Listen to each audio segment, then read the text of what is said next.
Hey everybody, KC here. Fast Company had a really interesting piece the other day talking about the fact that while Netflix has done good things for its bottom line by cracking down on password sharing, the question remains, has it done good stuff for its brand? And listen, there's no question that by cracking down on password sharing, Netflix has gotten people who were sharing passwords to sign up on their own, a lot of them, and that's been really good for the bottom line. Basically, what they needed was for only 25% of sharers to become ad tier level customers. That would allow them to add more than 6 million users to their platform, which adds up to like more than $500 million in revenue. Problem is, a survey that was done found out the majority of people seem to have negative perception of Netflix these days because of the fact that they're cracking down. Perhaps because Netflix for a long time wanted people to share their passwords. That was a way to build usage. Not so much anymore. Basically, it's really even bad by young people, where a lot of young people feel they have a negative perception of Netflix. And that's not really good for the brand long term.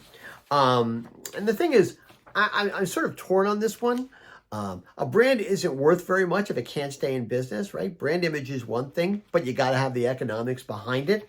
But on the other hand, it's not the game. Netflix isn't the only game in town anymore. And if young people just decide that Netflix isn't cool enough or isn't relevant to their lives and the way they want to spend their entertainment dollars, well, that's not going to be good for Netflix overall. And by the way, they made the decision to crack down on password sharing at the same time as they were instituting an advertising tier. Now, you could argue that brings down the price in some way, but it also degrades the user experience, I think, in a lot of different ways. This is similar to some of the stuff that's going on Amazon right now, right? They're so much in love with ad dollars and finding ways to pop up advertising all over its website that the user experience has been degraded. Now, I'm not sure that they're seeing any major decline in usage at this point, but I think anything that degrades the user experience over a long period of time is not a good thing for the brand. Listen, I think every company has to sort of examine this, right, and make a decision. Yes, the economics have to work, but the user experience, the shopper experience is always going to be important.